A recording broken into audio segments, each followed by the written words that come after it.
वो जीना नहीं है, शर्मिंदगी है।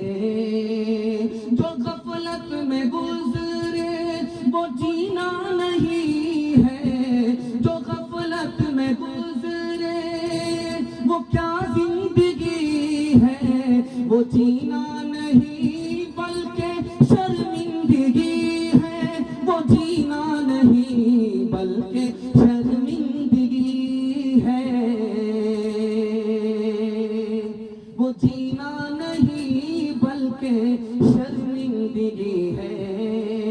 जो गफलत में गुजरे वो क्या जिंदगी है। वो जीना नहीं बल्कि शर्मिंदगी है। वो जीना नहीं बल्कि शर्मिंदगी है। जो हर सांस सुन्नत के ताबे नहीं है, खुदा की नहीं नफ्स की बंदगी है। पैगाम तेजी से निकल गया और ये बंगाल है, यहाँ दारू पर पाबंदी नहीं है। इसके हवाले से पैगाम सुनाने के लिए जा रहा हूँ। आप लोग सुनने के लिए तैयार हैं? जोश के साथ हाथ उठाइए इंशाअल्लाह। बंगाल में मुसलमान समझता है कि दारू पर पाबंदी नहीं है तो दारू हलाल है। गटागट पीता है, गटागट पिलाता है, खुद दूसरे को पीता नहीं, अगर कोई पिलाए तो छोड़ता नहीं। याद रखिए, आप मुसलमान हैं, बाद में बंगाली है, बाद में बिहारी है। अगर आप मुसलमान हैं तो शराब का कतरा, एक एक कतरा आपके लिए कल भी हराम था, आज भी हराम है, कयामत तक हराम है। दारू के हवाले से पैगाम आपकी खिदमत में आ रहा है। आप लोग यहाँ से लेकर के वहां तक सुनने के लिए तैयार हैं? जोश के साथ हाथ उठाइए, इंशाअल्लाह अमल करेंगे। ध्यान से सुनिएगा। आपके घर में अंडा होता है कच्चा, कच्चा अंडा आप तोड़िए, उसको गिलास में डालिए, दारू के गिलास में, थोड़ी देर में देखिए अंडा टाइट हो जाएगा। ऐसे टाइट हो जाएगा जैसे चूल्हे पर उबला हुआ अंडा। आपकी आंख से पट्टी हटा रहा हूं। जब गिलास शराब अंदर जाती है तो अतड़ी इस तरह टाइट हो जाती है जैसे चूल्हे पर उबला हुआ अंडा। आप किसान आदमी हैं, मकई की खेती कर रहे हैं। जब कीड़ा लगता है तो उसको मारने के लिए आप पीठ पर मशीन रखते हैं, उसमें दवाई पानी घोल करके स्प्रे करते हैं। कल तजर्बा कर लीजिए, उस मशीन में आप 99 बूंद पानी की डालिए, सिर्फ 1 बूंद शराब की डालिए। 99 बूंद पानी की 1 बूंद शराब की डालिए। उसके बाद 10 रोज आप फूल पर स्प्रे कीजिए। 10 दिन के अंदर वो फूल मुरझा जाएगा। आपकी आंख से पट्टी हटा रहा। जब गिलास शराब अंदर जाएगी तो अंदर का फूल भी उसी तरह मुरझा जाएगा जैसे वो फूल मुरझा जाता। तीसरी बात दिखाने के लिए जा रहा हूं, कल तजर्बा कर लीजिए। पुल्टी मुर्गी का गोश्त आप बेचते हैं, 1 बोटी काट करके आप पानी की बोतल में डालिए, 3 दिन के लिए छोड़ दीजिए। 1 बोटी काट करके आप शराब की बोतल में डालिए, 3 दिन के लिए छोड़ दीजिए। 3 दिन के बाद देखिए, जिस पानी की बोतल में आपने गोश्त की बोटी डाली उसका रंग नहीं बदलेगा, जैसे कल था वैसे आज होगा। लेकिन जिस शराब की बोतल में आपने गोश्त की बोटी डाली है उसका रंग देखिए 3 दिन के बाद चर्बी की तरह पीली पड़ जाएगी। जब गिलास शराब अंदर आती है तो अतरी को इसी तरह पीला। एक मिसाल है, पैगाम खत्म कर रहा हूं और आपका दिल बड़ा मजबूत होगा। मैं गारंटी लेता हूं मसनद रसूल पर बैठ कर, आप सिर्फ 1 साल दारू छोड़िए, अल्लाह आपको भी बचा लेगा, आपके खानदान को भी बचा लेगा। और 1 साल में अल्लाह आपको 10 साल के बराबर तरक्की देगा। अगर ऐसा नहीं तो आप मेरा गिरेबान पकड़ सकते। एक दारू पीने वाला पी करके नशा में पड़ा हुआ, उसको किसी ने पैर से ठोकर मारा, भक्तियक्कर कहीं का कहां पी करके पड़ा रहा। उसने बोला, भाई साहब माफ कीजिए, ये बताइएगा सूरज निकला है कि नहीं निकला? कहां निकला है? कहा ये बताइए किधर से निकला है? कहा पूरब से निकला है। कहा पश्चिम से तो नहीं निकला? कहा सुभान अल्लाह, अभी तौबा का दरवाजा खुला हुआ है, बंद नहीं हुआ है। एक मिसाल है, पैगाम खत्म कर रहा हूं। एक बहुत बड़ा पियक्कर आ गया किसी आलिम के पास तौबा करने के लिए। का हुजूर मैं दारू से तौबा करना चाहता हूँ। कहा कर लो, अल्लाह ने दरवाजा भी खुला रखा है, जल्दी से कर लो, मौत का कोई भरोसा नहीं है, जल्दी से तौबा कर लो। उसने तौबा कर लिया। डॉक्टर ने कहा तौबा मत कीजिए, अगर आप दारू छोड़ देंगे तो आपका इलाज खत्म हो जाएगा, इलाज नहीं होगा, आपको दारू पीना पड़ेगा। उसने कहा कि अगर दारू नहीं पीऊंगा तो कितने साल जिंदा रहूंगा? कहा कि अगर दारू छोड़ दोगे तो सिर्फ 4 साल जिंदा रहोगे, अगर दारू पियोगे तो 40 साल जिंदा रहोगे। उसने शराब के अंदर लाख की ठोकर मार करके कहा दारू पीऊंगा 40 साल जिंदा रहूंगा, खुदा नाराज होगा। 4 साल मुझको चाहिए जिसमें खुदा नाराज ना हो, ऐसी जिंदगी को मैं भाग लूंगा। एक मिसाल है, पैगाम को खत्म कर रहा हूं। उम्मीद करता हूं कि इंशाअल्लाह आज के बाद हमारा पूरा समाज दारू से पाक होगा। मैं गारंटी देता हूं ये जलसा जिंदगी भर के लिए कामयाब हो गया। जवान अगर दारू से बच गया, ये मुल्क बच जाएगा, खानदान बच जाएगा, कौम बच जाएगी। अगर जवान दारू में बर्बाद हुआ, ये मुल्क भी बर्बाद हुआ। एक नमूना है कि खिदमत में दारू की बोतल लेकर के एक जवान छुप करके जा रहा था। हजरत उमर उधर से आ रहा, उसने हजरत उमर को जैसे ही देखा डिस ब्रेक मारा, उसकी नब्ज ठार हो गई, पेशाब हो गई, आगे बढ़ी नहीं रहा। हजरत ने सोचा, हजरत उमर ने सोचा कि जरूर घोटाला है, जरूर दाग में काला है। ये जवान बड़ी तेजी से जा रहा था, अचानक डिस ब्रेक कैसे मारा? हजरत उमर आ गए, कहा ओ जवान क्या छुपा रखा है, कहीं दारू की बोतल तो नहीं है? जवान दिल दिल में कहता है मालिक आज इज्जत आबरू तू ही बचा सकता, तेरे अलावा मेरी इज्जत आबरू कोई नहीं बचा सकता। उस जवान की अल्लाह ने तौबा कबूल कर ली। हजरत उमर करीब आए, कहा जवान तुमने क्या छुपा करके रखा है, जल्दी निकालो। उस जवान ने कहा हुजूर देख लीजिए। हजरत उमर ने जैसे ही ढक्कन खोला, उस जवान की तौबा कबूल हो चुकी थी। अल्लाह ने शराब को सिरका, गिलासों में जो डूबे फिर न उभरे जिंदगानी में, हजारों बह गए इन बोतलों के बंद पानी में। न कर बर्बाद अपनी जिंदगी बोतल के दीवाने, वो काटेगा बुढ़ापे में जो बोता है जवानी में। ये दारू का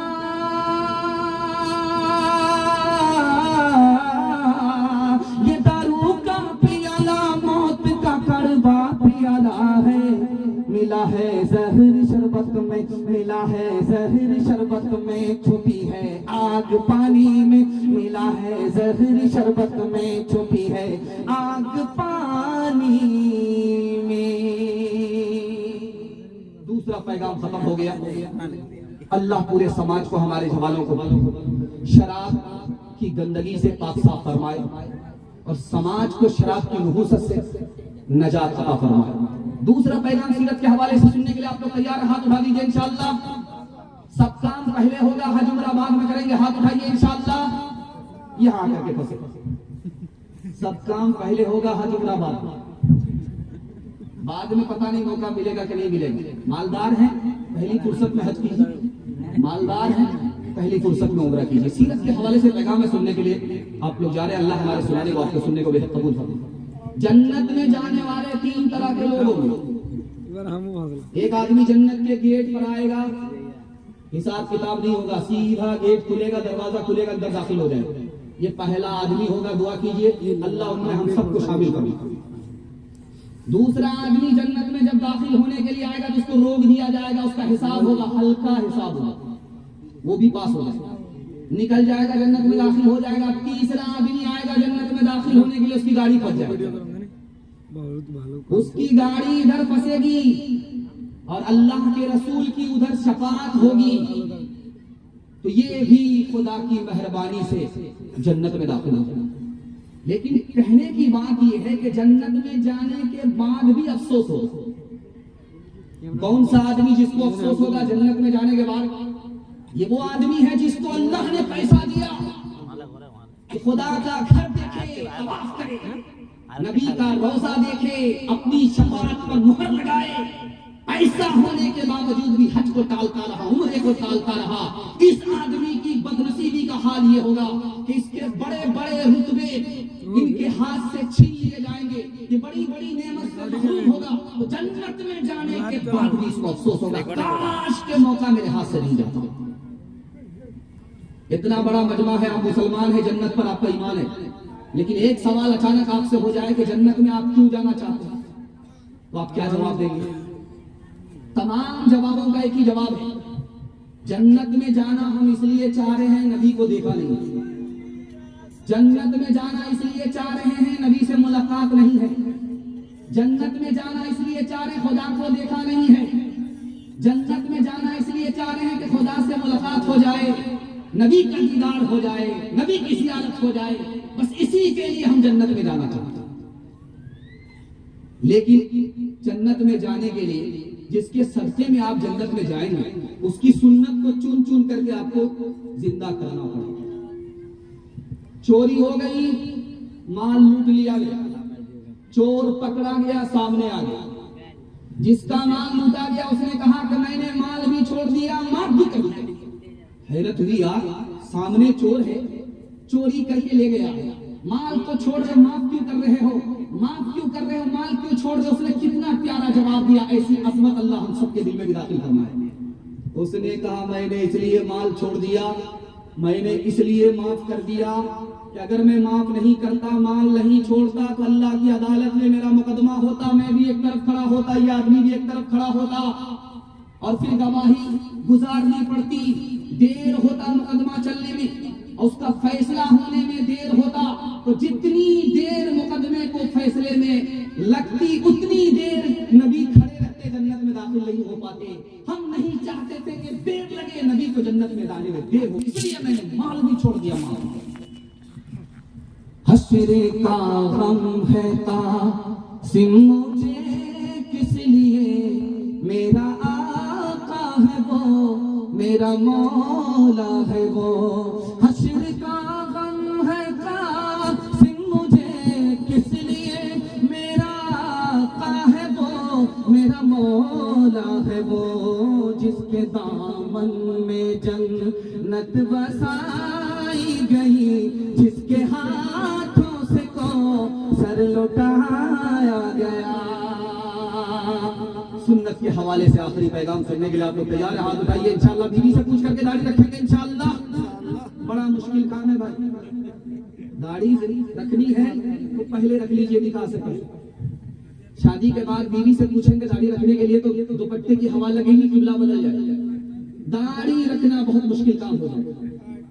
ध्यान से सुनिए, ये रात है, आप सोएंगे थोड़ी देर बाद, तो सोने का एक तरीका ऐसे होगा, एक तरीका ऐसे होगा, जब आप इस तरीके से सोएंगे तो ये सुन्नत के मुताबिक है, जब आप इस तरीके से सोएंगे तो सुन्नत के खिलाफ है। दिखा रहा हूं सुन्नत का कमाल दिखाने के लिए जा रहा हूं। आप जब बाईं तरफ लेटते हैं तो ये सुन्नत के खिलाफ है। क्यों है ये राज आपको बताऊंगा। जब बाईं करवट पर आदमी लेटता है तो दिल इधर ही है, ये चिपक जाता है जमीन से। अब आंख भी बंद हो जाती है, कान भी बंद हो जाता है। अब मस्जिद से सुबह को जब सदा लगती है तो कान में नहीं पहुंचती, इसलिए सुन्नत के खिलाफ। अब आदमी देखिए सुन्नत के मुताबिक सो रहा है, दाईं करवट पर सो रहा, दिल लटक गया, दिल बाईं तरफ है, लटक गया। अब आंख सोती है, कान खुले रहते हैं, इसलिए जब मस्जिद से सदा लगती है तो कान में पहुंचती है, इसलिए दाईं करवट पर सोना सुन्नत के मुताबिक। हम लोग अपने मुर्दे को कैसे लटाते हैं कब्र में? चित नहीं लेटाते, चित लेटाएंगे तो सब लोग गुनहगार होंगे। आपको करवट लिटाना पड़ेगा, ये जो पीठ है इसको पीछे की दीवार से सटाना पड़ेगा ताकि चेहरा किबले की तरफ हो जाए। लेकिन जिसने जिंदगी भर सुन्नत को दांत से पकड़ा, हाथ से पकड़ा, वो कब्र में जैसा ही लेटा दिया जाए कयामत तक उसका चेहरा किबले की तरफ होता। लेकिन जिसने जिंदगी भर नबी की सुन्नत से मुंह मोड़ा, चाहे सुन्नत के मुताबिक उसको किबले की तरफ लेटा लिया जाए मुंह करके, उसके चेहरे को अल्लाह किबले से मोड़ देता। तीसरी बात आपके सामने रखने के लिए जा रहा हूं, सुन्नत सुन्नत का लफ्ज आप सुन लें। इससे ऊपर एक लफ्ज आता है वाजिब, इससे ऊपर एक लफ्ज आता है फर्ज। जिसने सुन्नत को पकड़ लिया उसका वाजिब नहीं छूटा, जिसको सुन्नत को पकड़ लिया उसका फर्ज नहीं छूटा। जो सुन्नत को पकड़ेगा वो वाजिब भी पकड़ेगा, जो सुन्नत को पकड़ेगा वो फर्ज भी पकड़ेगा। और एक बार आप गलती कीजिए, सुन्नत को छोड़ देंगे, आपका वाजिब छूट जाएगा। एक बार आपने गलती की है, सुन्नत को छोड़ने की, वाजिब भी छूटा, फर्ज भी छूटा, लेकिन जैसे ही आपने सुन्नत को पकड़ा, वाजिब भी बच गया, फर्ज भी बच गया। एक बात याद रखिए, आपका दिल बहुत मजबूत होगा। जिस औरत के सर पर चोटी होती है उसके मुंह में बदबू नहीं होती, मेडिकल साइंस कहती है। और जिस मर्द के चेहरे पर दाढ़ी होती है उसके मुंह में बदबू नहीं होती, मेडिकल साइंस कहती है। इसलिए देखेंगे अमेरिका में जितना गंजा मर्द होता है, सफाचट होता है, उसके मुंह में बदबू आती रहती है बराबर, चाहे कितना ही कोलगेट करे, कितना ही लाल मंजन करे, उसके मुंह से बदबू खत्म नहीं होती। सुन्नत की बरकत है कि आदमी के चेहरे पर दाढ़ी है, अल्लाह ने हमेशा के लिए मुंह से बदबू को मिला। एक नौजवान आया दौड़ा दौड़ा, कहा हजरत जब मैं चलता हूँ बड़ा खूबसूरत हूँ, औरतें हमको छेड़ती, खूबसूरत आदमी हूँ और जब चलता हूँ रास्ते में तो कुंवारी लड़की हमको छेड़ती है, मैं भी कुंवारा हूँ। तो कहा कि अगर औरतों के छेड़छाड़ से बचना है तो सिर्फ एक काम करो, पगड़ी बांध लो, चेहरे पर दाढ़ी सजा लो, हाथ में तस्बीह ले लो, उसकी नानी मर जाएगी तुमको छेड़ने के लिए आए, वो भाग जाए। ये बरकत किसकी है? नबी की सुन्नत की है। इंशाअल्लाह सीधे बुढ़ापे में दाढ़ी रखेंगे, हाथ उठाइए इंशाअल्लाह। ये देखिए, गर सुन्नत गर इत्तिबाए सुन्नत, गर इत्तिबाए सुन्नत, नबवी का हो चलन,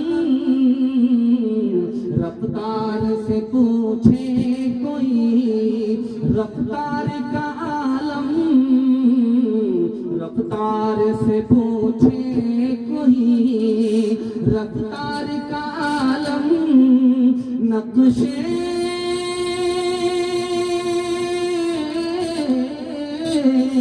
नक्शे कदम नबी के हैं, जन्नत के रास्ते अल्लाह से मिलाते हैं, अल्लाह से मिलाते हैं, सुन्नत के रास्ते अल्लाह से मिलाते हैं। 4 पैगाम खत्म हो गया कुरान के हवाले से, एक 5वां पैगाम आपकी खिदमत में आ रहा है। आपकी पेशानी इस तरह चमक रही है, महसूस हो रहा कि जलसे में अभी आप बैठे। दिल से दुआ करता हूँ अल्लाह आपके मुकद्दर को चमकाए। सुनने के लिए तैयार है कुरान के हवाले से? हाथ उठाइए इंशाअल्लाह। अखबार रोज पढ़ेंगे कुरान, कभी कभी हाथ उठाइए इंशाअल्लाह। देखिए अभी तक बेदार नहीं, ये लोग कलकत्ता नहीं जाएंगे, हमारे साथ सीधा रांची जाएंगे। ध्यान से सुनिएगा, आप जब चलेंगे रोड में 4 लाइन में, तो वहां लिखा रहेगा जहां पानी वहां जिंदगानी, बोर्ड में लिखा हुआ रहेगा जहां पानी वहां जिंदगानी। साइंस आज कह रही है जहां पानी वहां जिंदगानी, और कुरान आज से 1400 साल पहले कह चुका है कि जिंदगी पानी के बगैर है ही। साइंस के हवाले से जब आप किताब खोलेंगे तो चांद सूरज के बारे में पढ़ेंगे तो साइंस कहती है कि जैसे माँ बेटे का रिश्ता होता है उसी तरह चांद और सूरज का रिश्ता है। चांद को रोशनी पहुंचती है सूरज से, जैसे माँ को दूध, बेटे को दूध मिलता है माँ से, जैसे माँ बेटे का रिश्ता उसी तरह चांद सूरज का रिश्ता। लेकिन कुरान पर कुर्बान जाइए, आज से 1400 साल पहले कुरान कह चुका है सूरज मुअन्नस है, चांद मुज़क्कर है, सूरज औरत है, चांद मुज़क्कर है, मर्द है। तीसरी बात दिखाने के लिए जा रहा हूं, मेडिकल साइंस आज कहती है कि आप सुराख कीजिए जमीन के अंदर और उसके अंदर आप सिक्का डालिए तो इतनी रफ्तार से नीचे जाएगा, नीचे जाएगा, नीचे जाएगा, ऊपर आने का नाम नहीं लेगा, नीचे जाता ही रहेगा, धंसता ही रहेगा, धंसता ही रहेगा, धंसता ही रहेगा। और कुरान 1400 साल पहले कह चुका है हमने माल के साथ कारून को जमीन में धंसाया और वो धंसता ही रहेगा, धंसता ही रहेगा। एक खास बात और सुनिए, ये अभी देख रहे लाइट है, माइक है, इसका कनेक्शन जनरेटर से है। अगर जनरेटर का तेल खत्म हो जाए ये माइक भी काम करना बंद कर देगा और ये लाइट भी काम करना बंद कर देगी, अंधेरा होगा। आज की साइंस कहती है कि सबसे बड़ा अंधेरा समंदर का अंधेरा होता है। हाथ अगर निकाल करके कोई देखे नजर नहीं आता है, लेकिन कुरान पर कुर्बान जाइए, 1400 साल पहले कह चुका, जिसके सीने में ईमान की रोशनी नहीं होती, कुफ्र होता है। समंदर के अंधेरे से बढ़कर के अंधेरा उस सीने के अंदर होता है। आज की मेडिकल साइंस कह रही है सेंटर पॉइंट क्या है, तो ये माथा। आज की साइंस कह रही है सेंटर पॉइंट माथा है। इंसान का सबसे असल आधा क्या है? ये पेशानी है, सर है। और कुरान 1400 साल पहले कह चुका है, हदीस 1400 साल कह चुकी है कि जब आदमी सजदा करता है तो इस माथे को जमीन से टेकता है, और इंसान का जो असल उज़्व है वो जमीन में टेका जाता है, तब सजदा मुकम्मल होता है। जब सजदा मुकम्मल होता तो इंसान खुदा से करीब हो जाता है। आप अपने बच्चे को साइंस भी पढ़ाइए, कोई गुनाह नहीं, लेकिन अपने बच्चे को आप पहले मुसलमान बनाइए। साइंस भी पढ़ाइए, मुसलमान भी बनाइए। तरीका में बातें बताने के लिए, अमल करने के लिए आप लोग तैयार हैं? हाथ उठाइए इंशाअल्लाह। 5 साल अपने बच्चे को आप स्कूल में पढ़ाइए। 5 साल जब स्कूल में पढ़ ले तो उसको 3 साल के लिए स्कूल से निकाल करके मदरसे में दाखिल करिए। 3 साल में आपका बच्चा हाफिज कुरान हो जाएगा। जानते हैं उसका दिमाग कितना तेज होगा? जैसे पत्थर पर चाकू तेज होता। जैसे पत्थर पर चाकू तेज होता, उसका दिमाग तेज हो गया। और 3 साल का जो गैप हुआ, आप ट्यूशन कराइए, वो हर बच्चे को पीछे छोड़ देगा, सबसे आगे निकल जाएगा। जानते हैं क्यों? जिसके लिए कुरान आसान, अब उसके लिए दुनिया की कोई किताब मुश्किल नहीं हो सकती। आप उठा करके वादा कीजिए, साइंस बाद में पढ़ाएंगे, डॉक्टर बाद में बनाएंगे, पहले कुरान की तालीम देकर के मुसलमान बनाएंगे। हाथ उठाइए इंशाअल्लाह।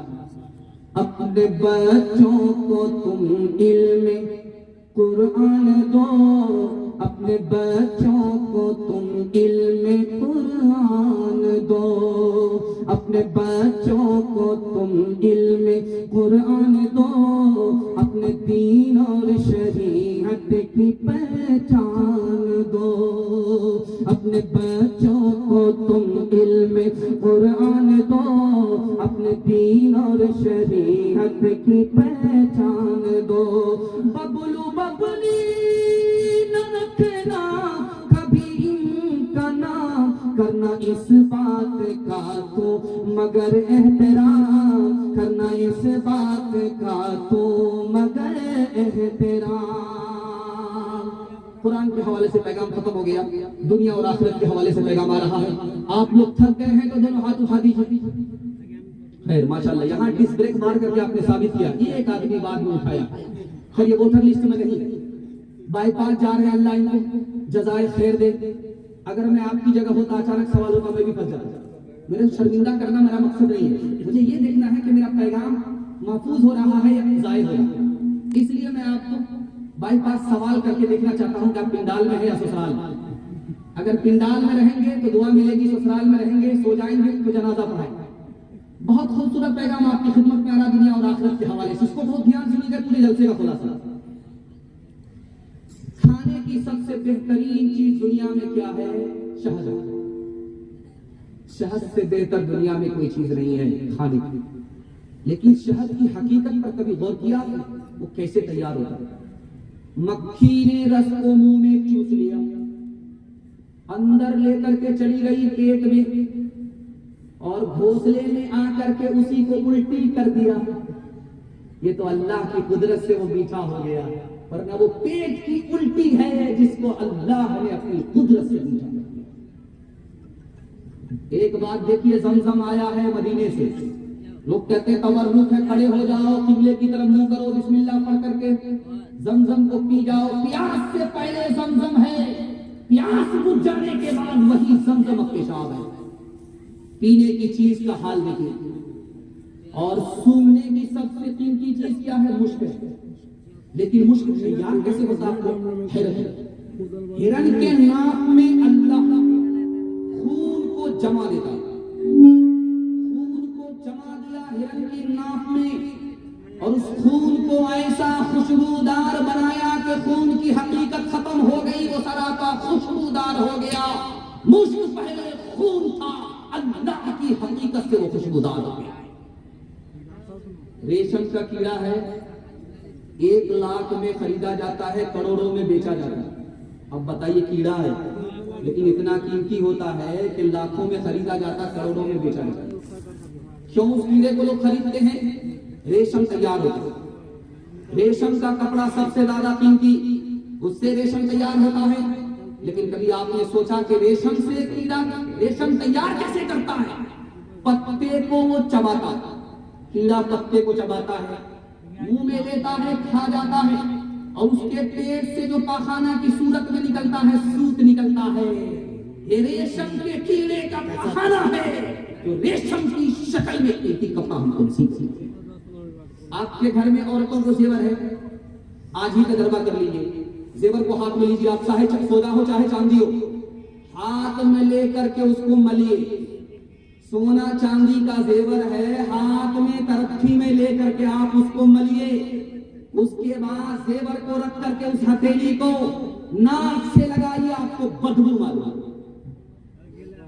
तो भाई सोना इतना कीमती, हथेली में लेकर के मल करके नाक से लगाया तो बदबू।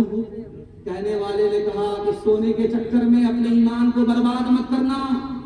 सोना जेब में रहे तो ठीक है, सोना घर में रहे तो ठीक है, दिल के अंदर सोने की मोहब्बत ना आए। जैसे हथेली बदबूदार, उसी तरह दिल बदबूदार। सोना चांदी से भी ज्यादा कीमती कौन सी चीज है? मोती। लेकिन मोती इतना कीमती कैसे होता है, ये आपको हैरत होगी। मोती के अंदर आप देखेंगे एक कतरा पानी होता है, वो पानी अल्लाह पैदा करता है। तो मोती करोड़ों में बिकता है, अरबों में खरीदा जाता है। अगर वो पानी खुदा की तरफ से पैदा ना हो तो मोती को कोई फूटी कौड़ी में भी लेने के लिए तैयार नहीं है। मोती की हकीकत अभी मुसलमान 2 चीजों में उलझा हुआ है, एक तो अच्छा खाने में, अच्छा कपड़ा पहनने में, और दूसरा उलझा हुआ है मकान बनाने में, शद्दाद का महल बनाना चाहता है। गाढ़े पैसे की कमाई सारी की सारी मकान पे लगा देता है, मकान बनाता। मकान के अंदर 2 ऐब है। मैं हाथ जोड़ करके आपसे कहता हूं, मकान अपने लिए बनाइए, नाती पोता के लिए मत बनाइए। जब उसका जमाना आएगा तो आपके मकान को उजाड़ करके फेंक देगा, उसकी उस जमाने के डिमांड पर आपका मकान नहीं होगा। आप अपने लिए मकान बनाइए, अपनी औलाद के लिए मकान बनाइए, अपने आने वाली नस्ल के लिए मकान मत बनाइए। हर मकान के अंदर 2 ऐब हैं, वो जितना पुराना होगा उतना कमजोर होगा और बदसूरत होगा। और मकान का दूसरा ऐब ये है कि मकान की उम्र कम हो जाएगी अगर ज़लज़ला आया, और आपकी उम्र अगर कम हो गई,